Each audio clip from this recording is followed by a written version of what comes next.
So once again, we welcome everyone who has come for today's session. So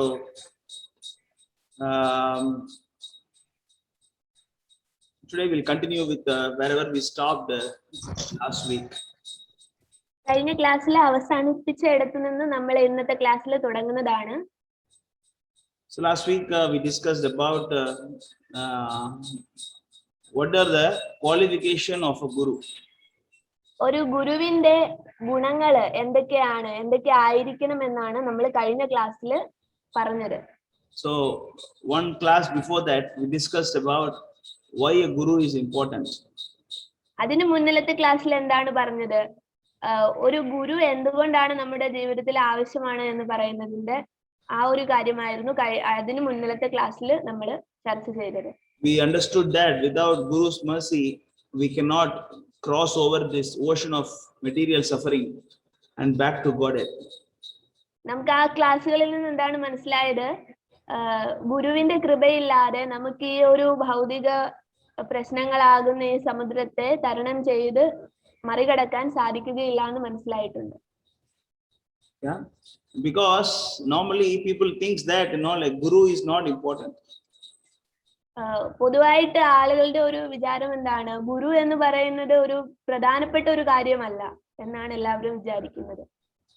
So that is why like we want to highlight the point again that guru is very very important.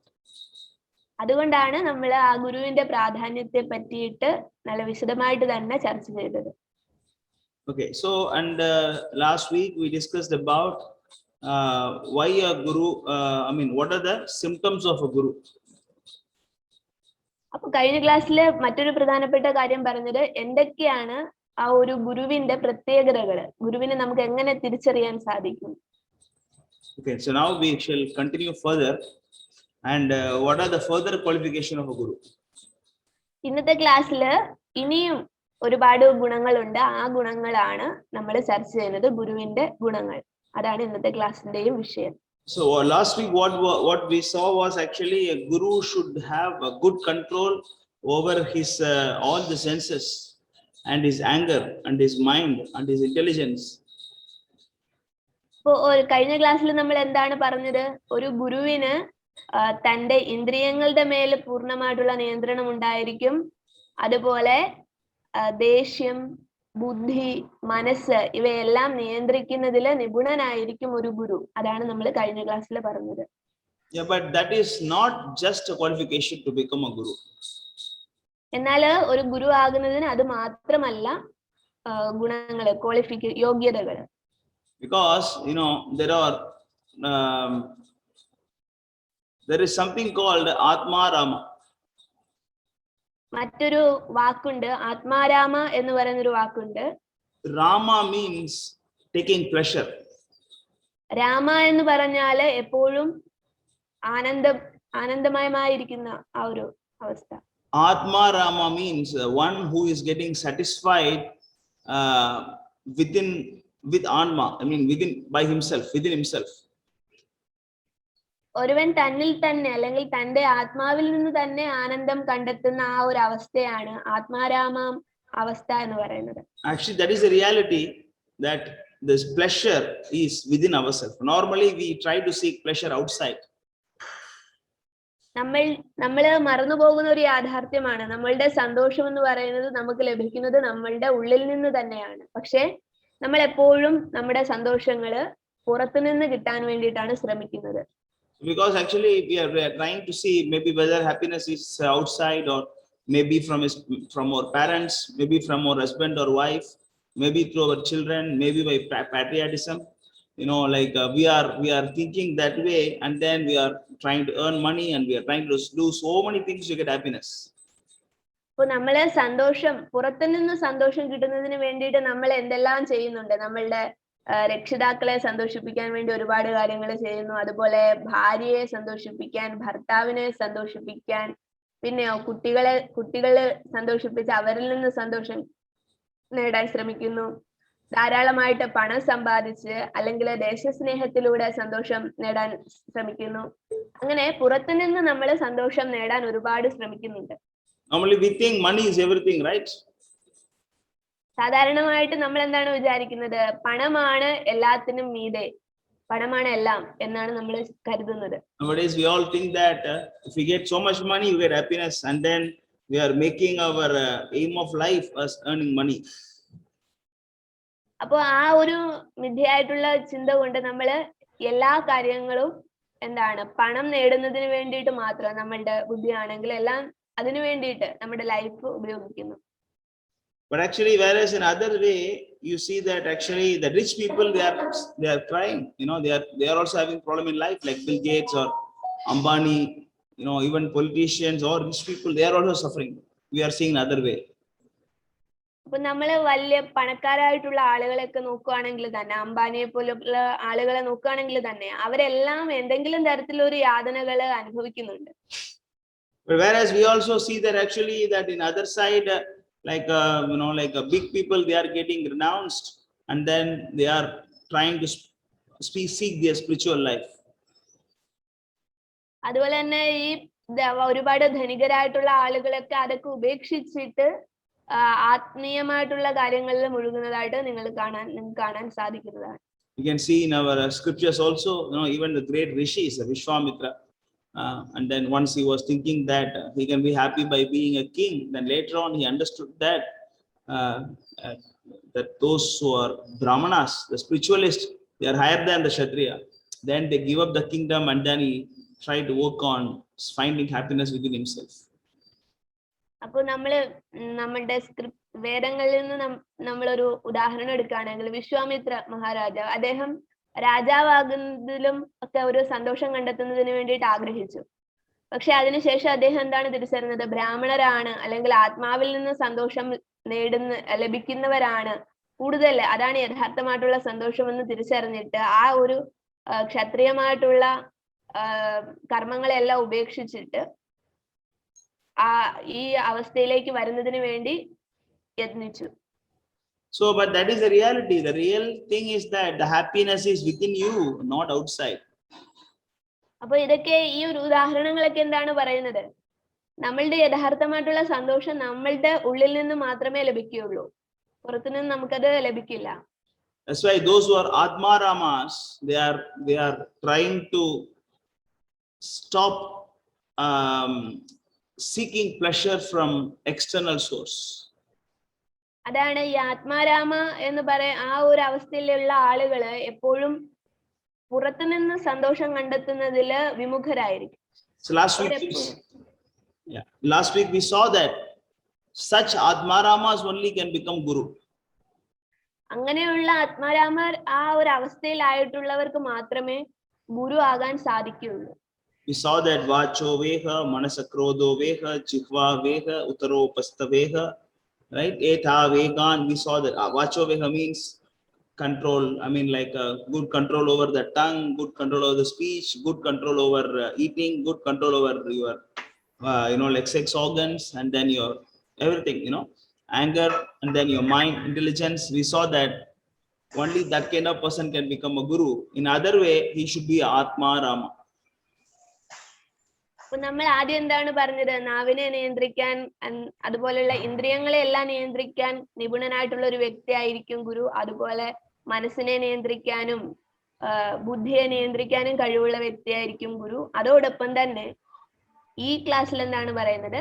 ആത്മാരാമനുമായിരിക്കും Guru. But you know, but one thing also you must understand that such Atmaramas, they may not have come to that level of understanding the supreme person. പക്ഷേ എങ്കിലും നിങ്ങൾ മറ്റൊരു കാര്യം മനസ്സിലാക്കേണ്ടത്, ആ ആത്മാരാമ അവസ്ഥയിൽ എത്തിയ വ്യക്തി പോലും ചിലപ്പോൾ ഭഗവാന്റെ ആ ഒരു പരമമായിട്ടുള്ള സ്ഥാനത്തെ മനസ്സിലാക്കിയ ആളായിരിക്കില്ല.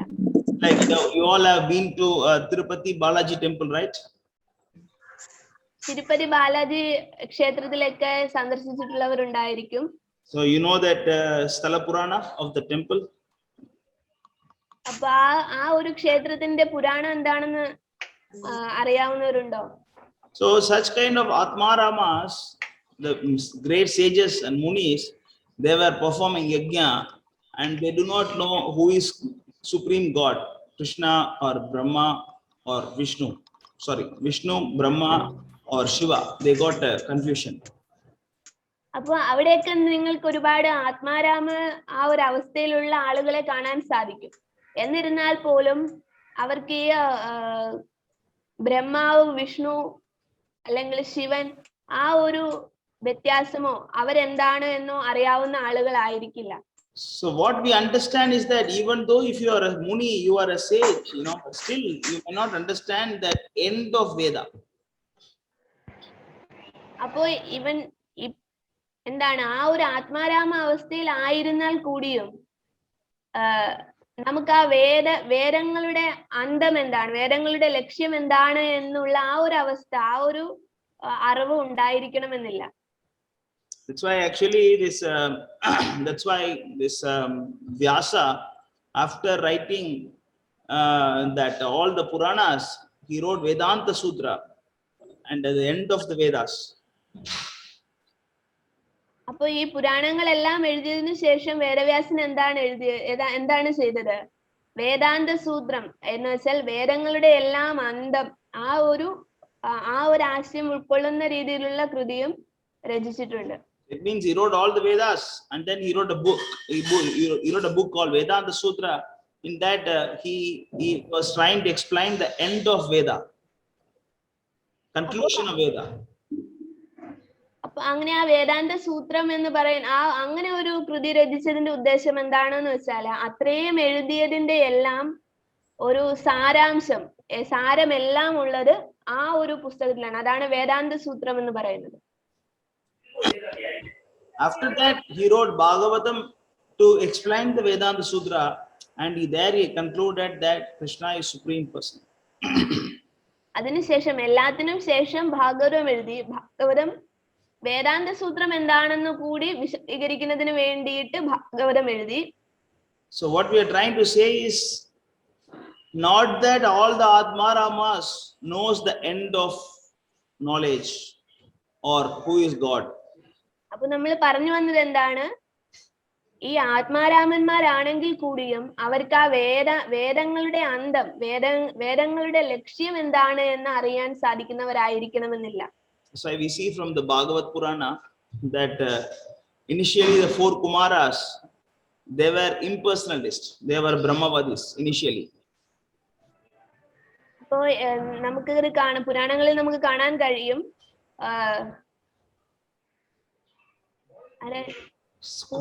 4 Kumaras. 4 കുമാരന്മാര് അവര്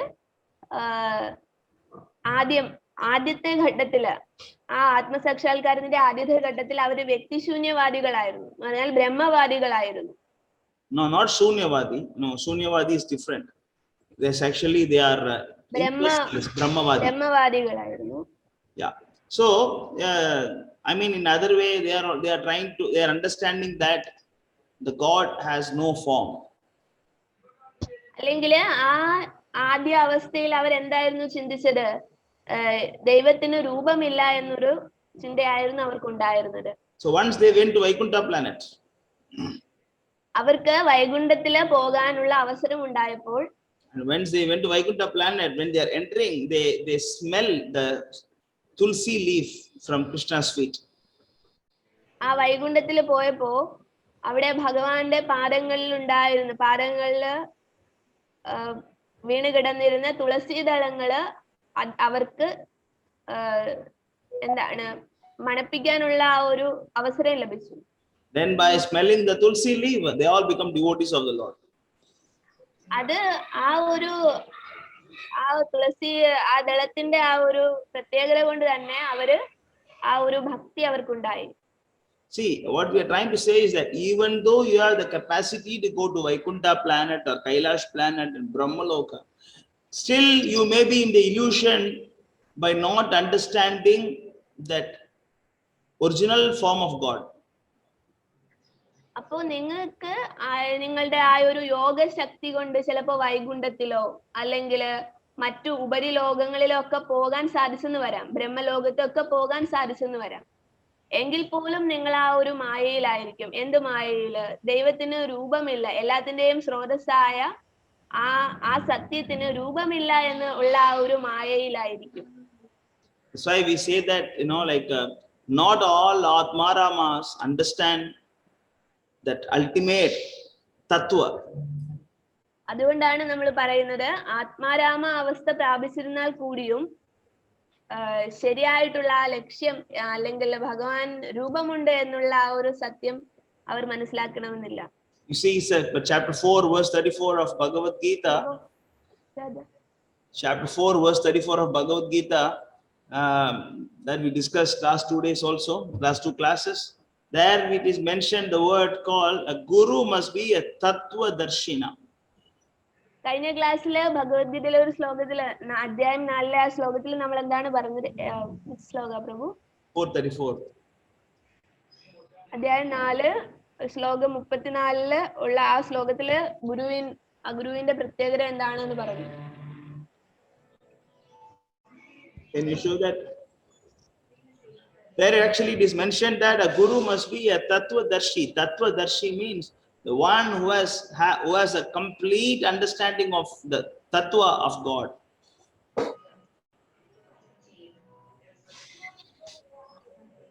(34).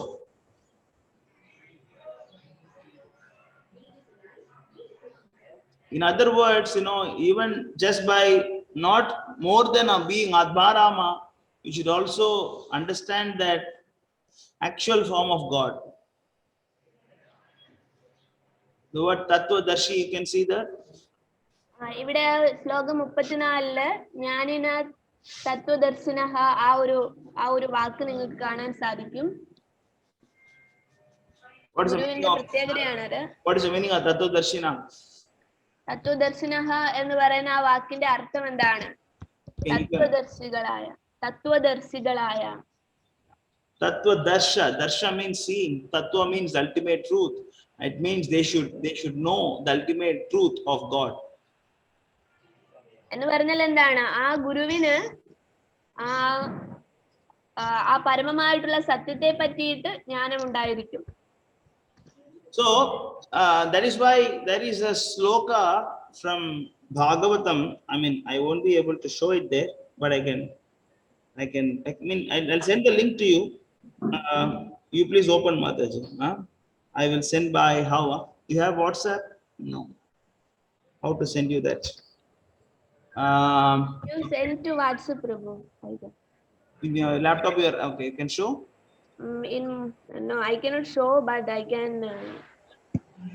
translate in Malayalam and say. Just a minute. I'll show you that.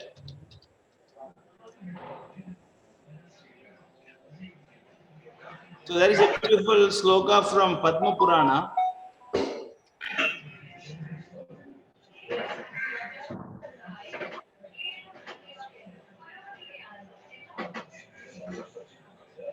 There are 18 Puranas. Okay, I'm sending the link, Mataji, by Zoom. You please open that. I'm sending in that chat only. You can just click that. Everybody else also can see if you want. Okay, I sent it. Can you open that link and show?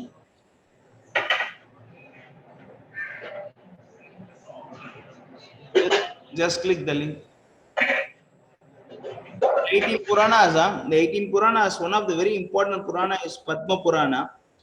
And in the Padma Purana, you can open that, you can click that link. Can you see? I can't see. Others can see? Are you sharing that? Just copy paste in the browser otherwise.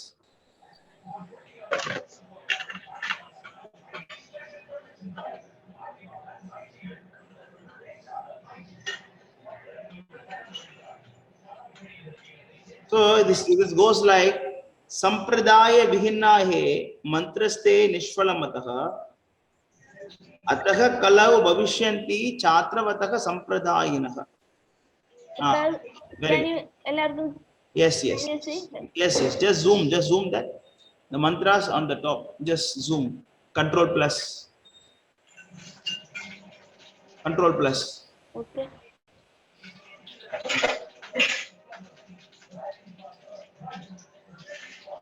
Control plus.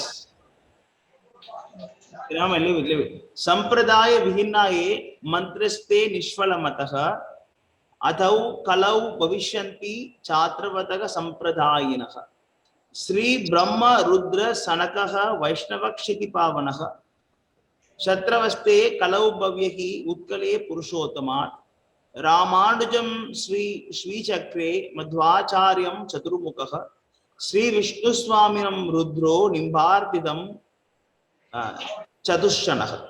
You know, this is a very powerful mantra. It is coming from Padma Purana, because in Kali Yuga, you know, there are so many confusions, you know, because there are so many gurus, and some gurus are in the ashram for some time. After some time, they are in jail. You know, it's a common thing, especially in India. The gods are going to jail very often. So, you know, like, oh, sorry, you can translate. I forgot. ഇവിടെ കാണിക്കുന്നത് ഏത് ശ്ലോകമാണെന്ന് അറിയാമോ? പത്മപുരാണത്തിലെ ഒരു ശ്ലോകമാണ്. സമ്പ്രദായ വിഹിനയെ മന്ത്രസ്തേ നിഷ്ഫലമധ അധ കലൗ ഭവിഷ്യന്തി ചതുവര സമ്പ്രദായ. It's okay. It's okay. That's why I read already. No need to do. പ്രഭു വായിച്ചത് ആ ഒരു ശ്ലോകമായിരുന്നു, പത്മപുരാണത്തിലെ ശ്ലോകമായിരുന്നു. And what I was saying is that in Kali Yuga, it's a common fashion that the guru is in ashram for some time. After some time, he is in the jail. പിന്നെ അദ്ദേഹം പറയുന്നത് എന്താണ്, നമ്മള് പൊതുവായിട്ട് കാണുന്ന ഒരു കാര്യമാണ്, ഗുരു എപ്പോഴും ആദ്യം ആശ്രമത്തിലാണ് ആ ഗുരു എന്ന് കാണാം. പിന്നീട് കുറച്ചു നാൾ കഴിയുമ്പോൾ ആ ഗുരു ജയിലിലാണ് എന്ന് ഉള്ള വാർത്തയെ നമ്മൾ കേൾക്കാറുണ്ട്. And same thing about God also. They saying they are God, and after some time they are in the jail. അതുപോലെ തന്നെ ചില ദൈവങ്ങളും അങ്ങനെ തന്നെയാണ്, അവര് ദൈവങ്ങളാണെന്ന് അവകാശപ്പെടുകയും കുറച്ചു നാൾ കഴിയുമ്പോൾ അവര് ജയിലിൽ പോകുന്നതും കാണാം. Because in Kali Yuga, everybody like to cheat, you know, all like to cheat. അത് ഈ കലിയുഗത്തിന്റെ പ്രത്യേകതയാണ്, എല്ലാവർക്കും മറ്റുള്ളവരെ വഞ്ചിക്കാനുള്ള ഒരു പ്രവണത കൂടുതലാണ്. That's why to avoid the confusion, Padma Purana is explaining that from whom you can get the knowledge from. അതുകൊണ്ടാണ് നമ്മള് ഈ ഒരു ശാസ്ത്രത്തില് എങ്ങനെയുള്ള ഒരു വ്യക്തിയിൽ നിന്നാണ് നമുക്ക് യഥാർത്ഥമായിട്ടുള്ള ജ്ഞാനം ലഭിക്കുന്നത് എന്ന് പറയുന്നു. So that's why the word kalau is there in the sloka. You see kalau. ഈ ശ്ലോകത്തില് കലവ് എന്ന് പറയുന്ന ഒരു വാക്കുണ്ട്. Kalau means Kali Yuga. കലവ് എന്ന് പറഞ്ഞാല് കലിയുഗം എന്നാണ് ആ വാക്കിന്റെ അർത്ഥം. Kalau bhavishyanti means will come, you know. First ഭവിഷ്യന്തി എന്ന് പറഞ്ഞാല് വരും എന്നാണ് ആ ഒരു വാക്കിന്റെ അർത്ഥം. That's a meaning of Sanskrit. Bhavishya means in future. ഭവിഷ്യ എന്ന് പറയുന്ന സംസ്കൃത പദത്തിന്റെ അർത്ഥം എന്ന് പറഞ്ഞാല് ഭാവി എന്നാണ്, ഭാവി. So bhavishyanti ataha means therefore, ataha kalau bhavishyanti, therefore in Kali Yuga chatravatah sampradayinah. Sampradaya means, you know, guru parampara. ഇവിടെ ആത്ത കലൗ ഭവിഷ്യന്തി എന്ന് പറഞ്ഞാൽ ഈ കലിയുഗത്തില് അങ്ങനെ സംഭവിക്കും എന്നാണ്. Sampradaya means some means actually in English also we see sum, some, the same thing. I mean they copy from Sanskrit word. Some means together. That's the meaning of some. Some എന്ന് പറഞ്ഞാല് കൂടി ചേർന്ന, അങ്ങനെയാണ് ആ സമ്മിന്റെ അർത്ഥം. Pradhaya means pra means in an organized way. Dha means giving. Sampradhaya means in the organized manner the message is getting conveyed to the next generation. That's the meaning of sampradaya. Sampradaya എന്ന് പറഞ്ഞാല് എല്ലാം കൂടി എല്ലാം കൂടി കൂടിച്ചേർന്ന ആ ഒരു അറിവ് നമുക്ക് ലഭിക്കുന്നു, അതാണ് ആ വാക്കിന്റെ അർത്ഥം. Actually, sampradaya vihinnaye mantraste nishphalamata. That's the first line of the sloka. It means without any proper sampradaya, no mantra will work. അപ്പൊ ആദ്യത്തെ ആ ഒരു വരി നോക്കുക, സമ്പ്രദായ വിഹിനയെ മന്ത്രസ്തേ നിഷ്ഫല മത. ഈ ആ ഒരു വാക്യത്തിന്റെ അർത്ഥം ഇതാണ്, സമ്പ്രദായത്തിലൂടെ അല്ല എങ്കിൽ നമുക്ക് ആ ഒരു മന്ത്രം ലഭിക്കുന്നത് സമ്പ്രദായത്തിലൂടെ അല്ല എങ്കിൽ ആ മന്ത്രത്തിന് ഫലമില്ല എന്ന്. It means without going to a proper guru, you cannot even though you are chanting some mantras, the mantra won't work.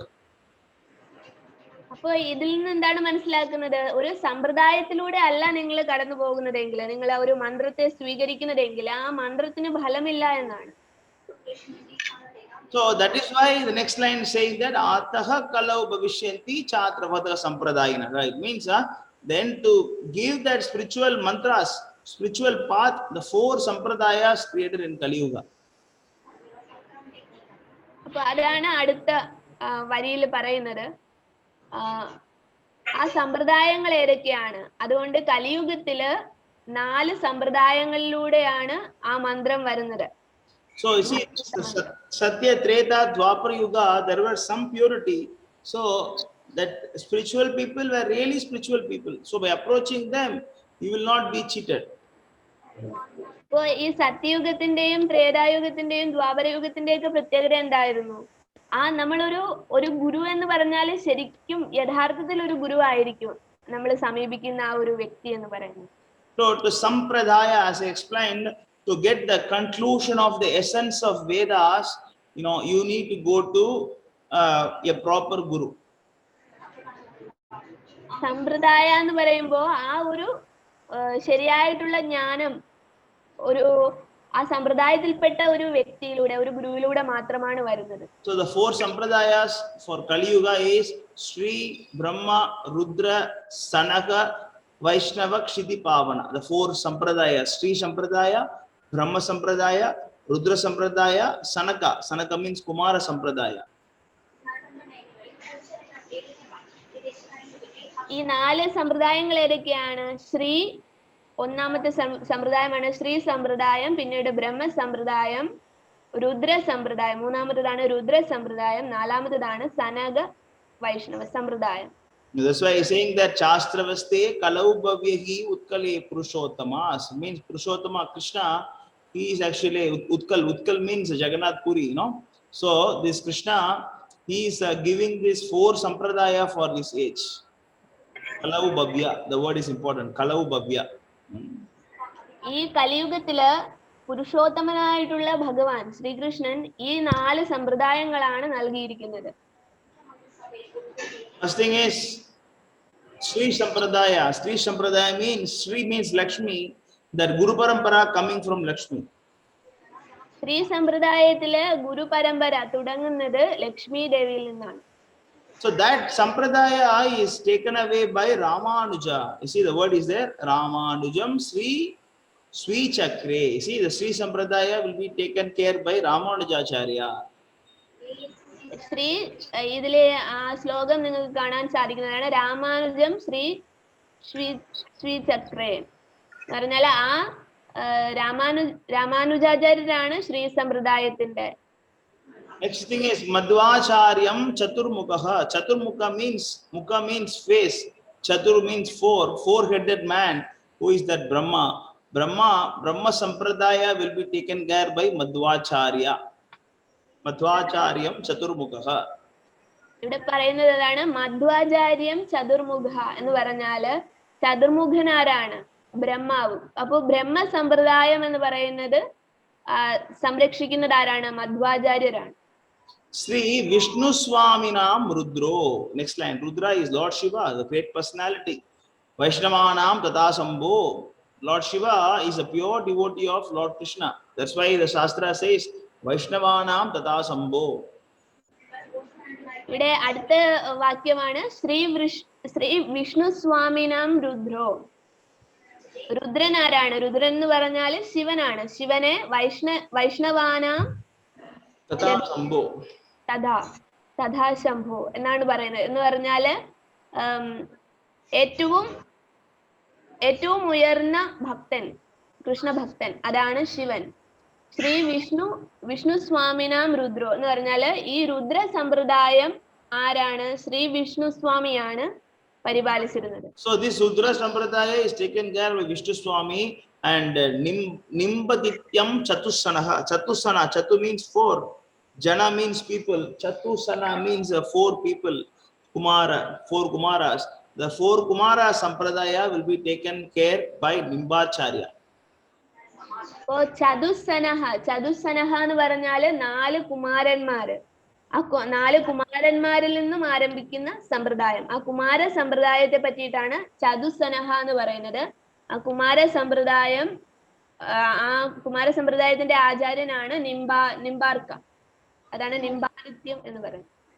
So it means, yeah, without these 4 sampradayas, you cannot understand God in Kali Yuga. എന്താണ് പറയുന്നത്? ഈ ശ്ലോകം എന്താണ് പറയുന്നത്? ഈ 4 സമ്പ്രദായങ്ങളിലൂടെ അല്ല എങ്കിൽ നിങ്ങൾക്കൊരിക്കലും ശരിയായിട്ടുള്ള രീതിയിൽ ഭഗവാനെ അറിയാൻ സാധിക്കുന്നതല്ല. So this is a secret, if you want to accept a guru, the first thing is you must go to any of the 4 sampradaya. അപ്പോൾ നിങ്ങൾക്കൊരു ഗുരുവിനെ സ്വീകരിക്കണമെങ്കിൽ ഈ 4 സമ്പ്രദായങ്ങളിൽപ്പെട്ട ഒരു വ്യക്തി മാത്രമായിരിക്കും ഗുരു. So this Rudra Sampradaya is not worship of Lord Shiva, it is different. Some people think that Shiva is supreme and then they are worshipping, but Rudra Sampradaya is not like that. Rudra is a devotee of Lord, and then Rudra Sampradaya is teaching how to become a devotee of Vishnu. Rudra സമ്പ്രദായത്തെ പറ്റി പറയുമ്പോൾ നിങ്ങൾക്കൊരു സംശയം ഉണ്ടാകാൻ സാധ്യതയുണ്ട്. രുദ്ര സമ്പ്രദായത്തില് ശിവനെ അല്ല ആരാധിക്കുന്നത്. ശിവൻ എന്ന് പറയുന്നത് കൃഷ്ണന്റെ ഒരു ഏറ്റവും ശുദ്ധനായിട്ടുള്ള ഒരു ഭക്തനാണ്. അപ്പം അദ്ദേഹം ആ ഭഗവാനെ പറ്റിയിട്ട് പറയുകയാണ്. ഭഗവാനെ പറ്റിയിട്ടുള്ള അറിവ് പകർന്നു നൽകുന്ന ഒരു സമ്പ്രദായമാണ്. ശിവനിൽ നിന്നും ആ അറിവ് വരുന്ന സമ്പ്രദായമാണ് രുദ്ര സമ്പ്രദായം. So in Bhagavatam there is a beautiful lessons from Lord Shiva. ഭാഗവതത്തില് ശിവനെ പറ്റിയിട്ടൊരു വാക്യമുണ്ട്. So there are prachetas, there's somebody called prachetas. They are the children of Prachana Parhi. They are 10 children. ആ ഒരു കഥയില് ആ ഒരു ഭാഗത്ത് എന്താണ് പറയുന്നത്? പ്രചേതനഹ എന്ന് പറയും. പ്രചേതന എന്ന് പറയുമ്പോ once more.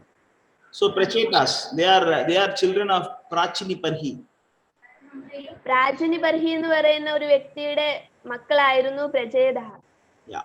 So they are going to search for the supreme person. They are going to do tapasya to understand who is God. ഈ മക്കള് എന്താണ് ചെയ്യുന്നത്? അവര് വലിയ തപസ്സൊക്കെ അനുഷ്ഠിക്കാൻ പോയി. And then they are going near the river side, and from the river a beautiful person emerges. അവരൊരു നദിയുടെ തീരത്ത് പോയിരുന്നപ്പോ ആ ഒരു നദിയിൽ നിന്ന് ഒരു നല്ല മനോഹരമായ രൂപത്തോടു കൂടി ഒരു രൂപം പ്രത്യക്ഷപ്പെട്ടു. Oh, he is so bright and so much of tejas light coming from his body, and he looks very merciful, and that is Lord Shiva. He comes out. അപ്പൊ ആ രൂപം എന്ന് പറയുന്നത് വളരെ തേജോമയമായിട്ടുള്ള ഒരു രൂപമായിരുന്നു. വളരെ കരുണ നിറഞ്ഞ ആ ഒരു മുഖഭാവം ഒക്കെ ആയിരുന്നു. അത് ശിവന്റെ രൂപമായിരുന്നു, ശിവനായിരുന്നു അത്. So Lord Shiva was very happy that these children, they are trying to understand about God. അപ്പോൾ അദ്ദേഹം വളരെ സന്തോഷവാനായിരുന്നു ഈ കുട്ടികളെ കണ്ടിട്ട്. കാരണം ഇവര് കൃഷ്ണനെ പറ്റിയിട്ട് അറിയാൻ ശ്രമിക്കുന്നു എന്നുള്ളത് കൊണ്ട്. So he explains the secrets about God, Krishna, and then he is teaching them how to become a pure devotee of Krishna. അപ്പൊ ആ കുട്ടികളിലെ സംതൃപ്തനായിട്ട്, അവരുടെ ഭക്തിയിൽ, അവരുടെ ശ്രമത്തില് സംതൃപ്തനായിട്ട് എങ്ങനെ ഭഗവാന്റെ ഒരു ശുദ്ധ ഭക്തനാകാമെന്നുള്ള ഒരു അറിവ് ശിവൻ അവർക്ക് പറഞ്ഞു കൊടുക്കുകയാണ് ചെയ്യുന്നത്. So he is clearly telling that Krishna is supreme person. അപ്പൊ അവിടെ ശിവൻ തന്നെ പറയുന്നുണ്ട് കൃഷ്ണനാണ് പരമദിവ്യോത്തമ പുരുഷൻ. Yeah. And I mean, actually Lord Shiva has no confusion, who is supreme. He has no confusion. He knows his position very well, and we are the one who get confused, and then we are mixing all the gods together. ശിവന് സ്വയം തന്നെ ആ ഒരു സംശയമില്ല. അതുകൊണ്ടാണ് അദ്ദേഹം തന്നെ അങ്ങനെ പറയുന്നത്. പക്ഷെ നമുക്കാണ് കൺഫ്യൂഷൻ, നമുക്കാണ് സംശയമുള്ളത്. നമ്മൾ എല്ലാ ദൈവങ്ങളെയും ഒന്നിച്ചു വെച്ച് അങ്ങനെയൊക്കെ ആരാധിക്കാൻ ശ്രമിക്കുന്നത്. We think that there is some election going on and everybody is competing and trying to choose the god, and we are thinking like that. and you are holding the flag. I am Shaivite, I am Vaishnavite, and I'm following follower of Durga. I believe Muruga. I believe Skanda. We are actually making some political party here, but above there is no confusion. They are all devotees of Lord Vishnu. അപ്പൊ നമ്മൾ ഇവിടെ എന്താണ് ചെയ്യുന്നത്?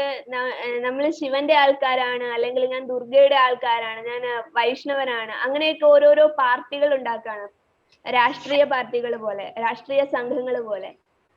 ശരിക്കും പറഞ്ഞാൽ അവർക്ക് അവരുടെ എന്ന് വെച്ചാൽ ദുർഗയ്ക്കാണെങ്കിലും ശിവനാണെങ്കിലും എല്ലാം അവരുടേതായിട്ടുള്ള ആ ഒരു അവസ്ഥ എന്താണ്, അവരുടെ സ്ഥാനം എന്താണെന്ന് നന്നായിട്ട് തന്നെ അറിയാം. അവരെല്ലാം കൃഷ്ണനാണ്, പക്ഷെ നമുക്കാണ് ആ അറിവില്ലാത്തത്. All the great acharyas, they are understand, they are accepting Krishna as God. എല്ലാ ആചാര്യന്മാരും തന്നെ കൃഷ്ണനാണ് പരമദിവ്യോത്തമ പുരുഷൻ എന്ന് അംഗീകരിക്കുന്നുമുണ്ട്. Brahma says Ishvara Paramakrishna Sachidananda Vigraha Anadiradi Govinda Sarvakarana Karanam. Brahma say Govinda is Sarvakarana Karanam. ബ്രഹ്മാവ് തന്നെ ബ്രഹ്മസംഹിതയിലെ ആദ്യത്തെ ശ്ലോകമാണ് പ്രഭു പറഞ്ഞത്. സൃഷ്ടിയുടെ ആദ്യത്തില് അദ്ദേഹം ശ്രീകൃഷ്ണനെ സ്തുതിക്കുകയാണ്. അതിലെന്താണ് പറയുന്നത്? ഈശ്വര പരമകൃഷ്ണ സച്ചിദാനന്ദ വിഗ്രഹ അനാദിരാതിർ ഗോവിന്ദ സർവകാരണ കാരണം. എല്ലാത്തിനും എല്ലാ കാരണങ്ങൾക്കും കാരണമായ ദൈവം ഭഗവാനാണ്, എല്ലാത്തിന്റെയും പരമമായിട്ടുള്ള സത്യമാണ് ശ്രീകൃഷ്ണൻ എന്ന് ബ്രഹ്മാവ് പോലും സ്തുതിക്കുകയാണ്. And Lord Shiva says Mukti Pradhata eva Vishnu eva na samshaya. He is saying that Mukti Pradhata, Dhata means giver. Mukti Pradhata means the giver of Mukti is Vishnu eva na samshaya. Only Vishnu can Mukti, only Vishnu can award Mukti eva na samshaya. Samshaya means doubt. There is no doubt in that only Vishnu can reward Mukti. It's spoken by Lord Shiva in Padma Purana. പത്മപുരാണത്തില് Shivan പറയുന്നുണ്ട്, ശിവൻ തന്നെ പറയുന്നുണ്ട്, വിഷ്ണു അല്ലാതെ മറ്റൊരു ദൈവത്തിനും മുക്തി തരാൻ സാധിക്കുകയില്ല എന്ന് പറയുന്നു. And then we have this like Brahma is saying, and then Shiva is saying, and all the Shankaracharya is saying that Bhajagovindam Bhajagovindam Bhajagovindam Mudamate. Shankaracharya, he is so called, people think that he is impersonalist, but he is saying that without surrendering to Govinda there is no other way. Bhaja Govindam എന്ന് പറയുന്ന ആ ഒരു കൃതി ആരാണ് രചിച്ചത്? ശങ്കരാചാര്യരാണ്. ശങ്കരാചാര്യർ ഒരു ബ്രഹ്മവാദിയാണ് എന്ന് പറയുന്നുണ്ട്. എങ്കിൽ കൂടിയും അദ്ദേഹം എന്താണ് പറയുന്നത്? ഭജഗോവിന്ദം ഭജഗോവിന്ദം ഭജഗോവിന്ദം മൂഢമതേ എന്നാണ് പറയുന്നത്. So you can see that in the Bhajagovindam song is clearly mentioned that Samprapte Sannidhikale nahi nahi rakshati dushkrin karani. It is mentioned that Samprapte means Sannidhikale. Sannidhikale means the time of death. At the time of death, nahi nahi rakshati. No, nothing else can protect you except the Govinda's name. It is mentioned. അപ്പൊ ആ ഭജഗോവിന്ദത്തിൽ തന്നെ ഒരു വരിയാണ്, നിങ്ങൾക്ക് ഇനി എന്തെല്ലാം ഉണ്ടെന്ന് പറഞ്ഞാലും മരണസമയത്ത് ഗോവിന്ദന്റെ നാമമല്ലാതെ നിങ്ങളെ മറ്റൊന്നും രക്ഷിക്കുന്നതല്ല എന്ന് ശങ്കരാചാര്യരുടെ തന്നെ വരികളാണ്. Dushkrin karane means Dushkrin means the one who is suffering. Nahi nahi rakshati means at the end of death you are suffering, suffering of another birth, or suffering because we don't get liberated, and that can be awarded only by Govinda. അപ്പോൾ നമ്മൾ ദുഷ്കൃതികളായിട്ടുള്ള നമുക്ക് മരണസമയത്ത് അത് കഴിഞ്ഞിട്ട് നമ്മൾ അനുഭവിക്കേണ്ടി വരും, യാതനകൾ അനുഭവിക്കേണ്ടി വരും.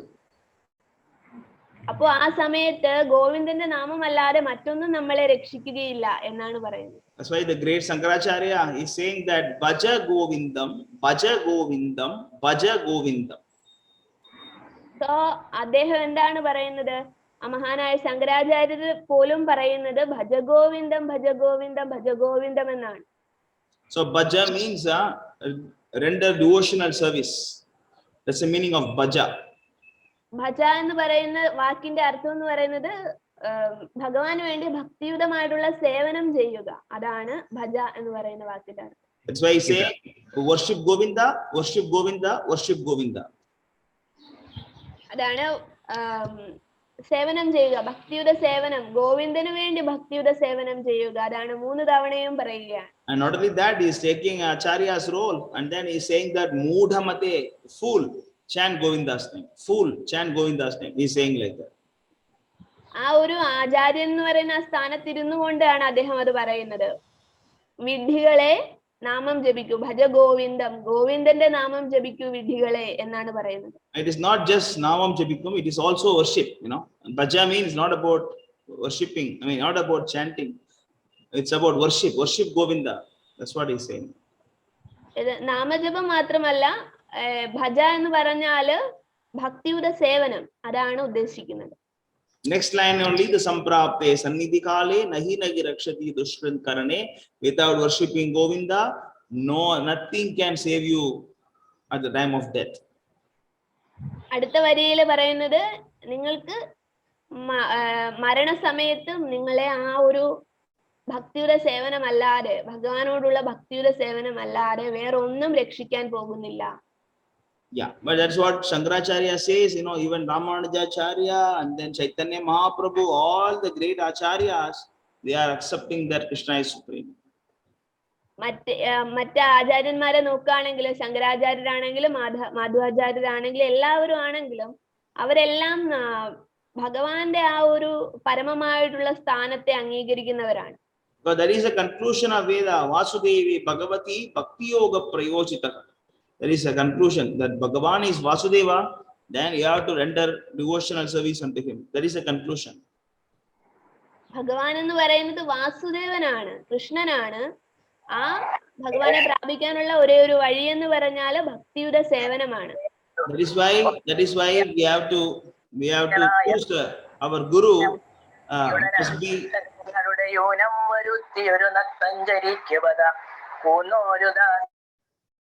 That's why we should choose a guru, who is coming in the 4 sampradaya, so that we don't have any confusion.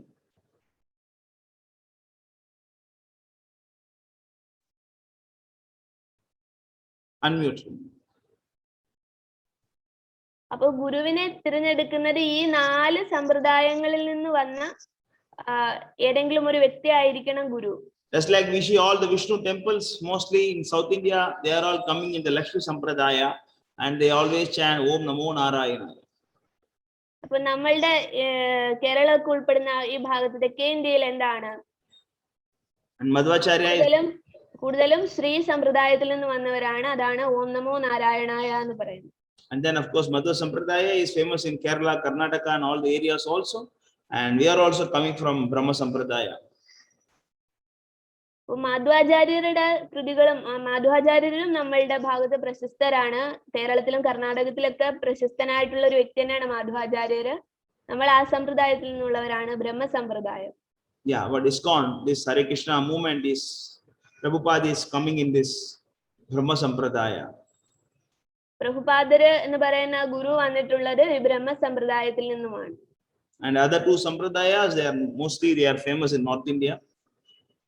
മറ്റ് സമ്പ്രദായങ്ങളൊക്കെ വടക്കേ ഇന്ത്യയിലാണ് കൂടുതലും പ്രശസ്തി പ്രാപിച്ചിട്ടുള്ളത്. But doesn't matter, you can follow any of the 4 sampradaya, and then you can choose any guru coming in the 4 sampradayas. അപ്പൊ ഈ 4 സമ്പ്രദായത്തിൽ വരുന്ന ഏത് ഗുരുവിനെയും നിങ്ങൾക്ക് സ്വീകരിക്കാം. Then only you can get the tattva of God. അപ്പോൾ മാത്രമാണ് നിങ്ങൾക്ക് ആ ഒരു ഗുരുവിന്റെ തത്വം മനസ്സിലാക്കാൻ സാധിക്കുന്നത്. Then you have Jnatva na punar moham. Then you have no other confusion, no other illusion, that you can see everything crystal clear. അപ്പൊ അങ്ങനെ ഒരു ഗുരുവിനെ സ്വീകരിക്കുമ്പോഴാണ് നിങ്ങൾക്ക് നിങ്ങളുടെ ആ ഒരു അജ്ഞാനമൊക്കെ മാറി വരുന്നത്, കാര്യങ്ങളൊക്കെ നല്ല വ്യക്തമാകുന്നത്. So let us conclude. First thing is that 2 weeks before we saw that guru is required for spiritual life. And then all, yeah, go ahead. നമ്മൾ കഴിഞ്ഞ ക്ലാസ്സിൽ എന്താണ് പറഞ്ഞത്? ഗുരു എന്താണെങ്കിലും നമ്മളുടെ ആത്മീയമായിട്ടുള്ള ആ ഒരു പുരോഗതിക്ക് അനിവാര്യമായിട്ടുള്ള ഒരു ഘടകം തന്നെയാണ്. We also saw that without guru you cannot understand the tattva of God, Krishna. ഗുരു ഇല്ലാതെ കൃഷ്ണനെ പറ്റിയിട്ടുള്ള തത്വം മനസ്സിലാക്കാൻ സാധിക്കുന്നതല്ല. And the third thing is that when you get guru's mercy, once you get a guru and you have no other confusions, ഒരു ഗുരുവിനെ നിങ്ങൾ മനസ്സിലാക്കി കഴിഞ്ഞാൽ, ഗുരു ആണ് എന്ന് മനസ്സിലാക്കി കഴിഞ്ഞാൽ പിന്നീട് സംശയങ്ങളൊന്നും ഉണ്ടാകാൻ സാധ്യതയില്ല. You will safely cross over this samsara sahara, this ocean of material suffering, with the boat of Guru's instructions, knowledge. അപ്പോ അങ്ങനെ ഒരു ഗുരുവിൽ എത്തിച്ചേർന്ന് കഴിഞ്ഞാൽ നിങ്ങൾക്ക് ഈ ഒരു ഭൗതിക പ്രശ്നങ്ങളാകുന്ന സാഗരം പെട്ടെന്ന് തന്നെ തരണം ചെയ്ത് മറികടക്കാൻ സാധിക്കുന്നതാണ്, ഗുരുവിന്റെ നിർദ്ദേശങ്ങൾ അനുസരിക്കുകയാണ്. Yeah, so we understood that Guru is very, very important, and without Guru nobody can go to God. അപ്പൊ ഗുരു എന്ന് പറയുന്നത് വളരെ പ്രധാനപ്പെട്ട ഒരു ഘടകമാണ്. ഗുരു ഇല്ലാതെ നമുക്ക് ഒരിക്കലും കൃഷ്ണനിലേക്കും പോകാൻ സാധിക്കുന്നതല്ല. And last week we saw that Guru must be an Atma Rama who has a good control over his senses. അപ്പോ പിന്നീട് നമ്മൾ എന്താണ് കണ്ടത്? ഗുരു എന്ന് പറയുന്നത് ആത്മാരാമനാണ്. അതുപോലെ തന്നെ ആ വ്യക്തിക്ക് ഇന്ദ്രിയങ്ങളുടെ മേൽ നല്ല നിയന്ത്രണമുള്ള വ്യക്തിയും കൂടിയാണ്. And today we saw that Atma Ramas reach that end of knowledge, Vedanta. And so we have to seek someone who has reached the end of knowledge. അപ്പൊ വേദാന്തം എന്ന് പറഞ്ഞാല് എന്താണ്? വേദങ്ങളുടെ അന്തം മനസ്സിലാക്കിയ വ്യക്തി. അപ്പൊ നമ്മൾ അങ്ങനെയുള്ള ഒരു വ്യക്തിയെയാണ് ഗുരുവായിട്ട് സ്വീകരിക്കേണ്ടത്. വേദങ്ങളുടെ ലക്ഷ്യം അറിഞ്ഞ വ്യക്തിയാണ് സ്വീകരിക്കേണ്ടത്. Yeah, but there may be many, there may be many people like that around the world, but it is very difficult to find someone like that in Kali Yuga, because Kali Yuga everybody cheat. അപ്പൊ കലിയുഗത്തിൽ അങ്ങനെ ഒരു വ്യക്തിയെ കണ്ടെത്തുക എന്ന് പറഞ്ഞാൽ വളരെ ബുദ്ധിമുട്ടുള്ള കാര്യമാണ്. എല്ലാവർക്കും വഞ്ചിക്കാനുള്ള ഒരു പ്രവണതയാണുള്ളത്. That is why this Padma Purana is advising us to just go to this 4 sampradaya that you have, then you don't have any other confusion. അതുകൊണ്ടാണ് ഈ പത്മപുരാണത്തിലെ ഈ ശ്ലോകം വളരെ പ്രധാനമാണ്. ഈ 4 സമ്പ്രദായത്തിൽ പെടുന്ന ഏതെങ്കിലും ഒരു ഗുരുവിനെ നിങ്ങൾ സമീപിക്കുക. അതാണ് our Guru, His Divine Grace Srila Bhakti Vedanta Swami Prabhupada. He was approached by one devotee. നമ്മുടെ ഗുരു എന്ന് പറയുന്നത് A.C. ഭക്തിവേദാന്ത സ്വാമി ശ്രീല പ്രഭുപാദരാണ്.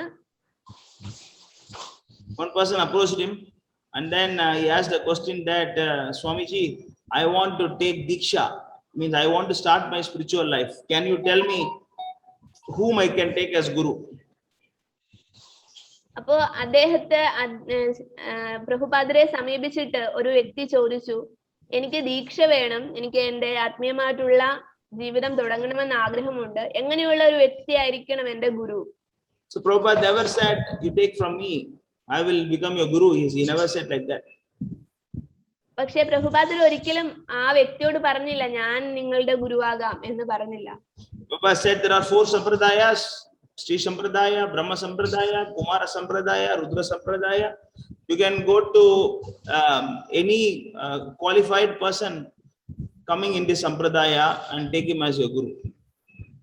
അപ്പൊ അദ്ദേഹം എന്താണ് പറഞ്ഞത്? ഈ 4 സമ്പ്രദായങ്ങളില് നിങ്ങൾക്ക് ഈ 4 സമ്പ്രദായങ്ങളിൽപ്പെട്ട ഏതെങ്കിലും ഒരു വ്യക്തി അതിന് ഗുരുവാകാൻ യോഗ്യതയുണ്ടെന്ന് നിങ്ങൾക്ക് തോന്നുകയാണെങ്കിൽ അങ്ങനെയുള്ള വ്യക്തിയെ നിങ്ങൾക്ക് ഗുരുവായിട്ട് സ്വീകരിക്കാം എന്നാണ് പറഞ്ഞത്. And that person said, Swamiji, I want to take you as my Guru.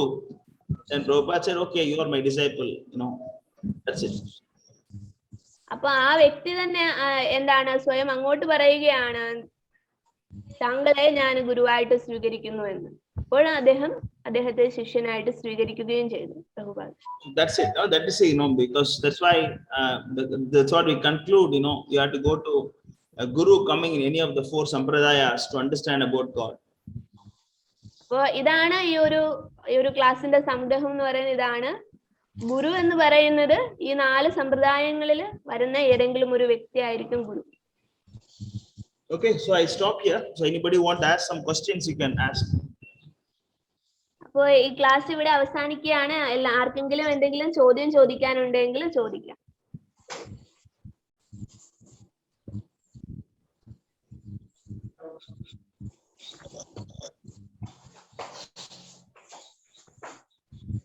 Anybody want to ask any questions or doubts, comments?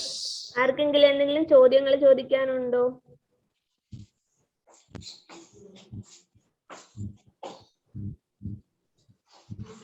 You understood the class?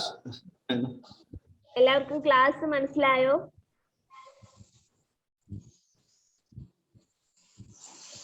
If you have no questions, there are two things. One, you understood everything, or you understand anything. So I conclude, I understand that you all understood what I said. രണ്ട് കാര്യങ്ങൾ, രണ്ട് തരത്തിലാണ് നമുക്ക് ചോദ്യങ്ങൾ ഇല്ലാത്ത അവസ്ഥ ഉണ്ടാകുന്നത്. നമുക്ക് പറഞ്ഞതെല്ലാം മനസ്സിലായിട്ടുണ്ട്, അല്ലെങ്കിൽ ഒന്നും മനസ്സിലായിട്ടില്ല. ഇപ്പോ പ്രഭു മനസ്സിലാക്കുന്നത് എല്ലാവർക്കും എല്ലാം മനസ്സിലായി എന്നാണ്. അതാണ് ചോദ്യങ്ങളൊന്നും ഇല്ലാത്തത്. So we request you to take up this bhakti process, and then you always chant Hare Krishna, Krishna Krishna, Hare Hare, Hare Rama, Rama Rama, Hare Hare. So Prabhupada is at my back. You can see he's a spiritual master, and he has given so many books. The books you can buy through Anandri Mataji. You can buy, and then you can also read them and make further progress in spiritual life. നിങ്ങൾക്ക് നമ്മൾ follow ചെയ്യുന്ന ബ്രഹ്മസമ്പ്രദായത്തിൽപ്പെട്ട ഗുരുവാണ് ശ്രീല പ്രഭുപാദർ. നിങ്ങൾക്ക് കാണാൻ സാധിക്കുന്നതാണ്.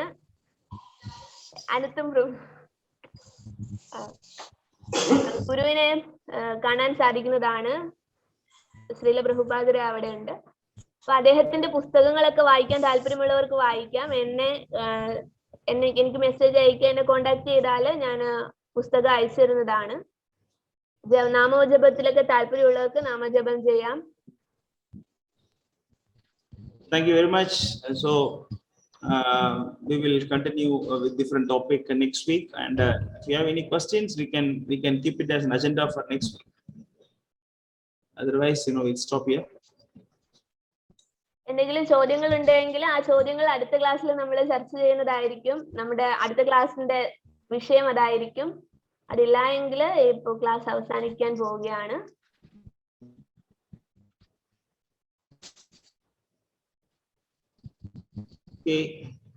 Hare Krishna, Jai Prabhupada.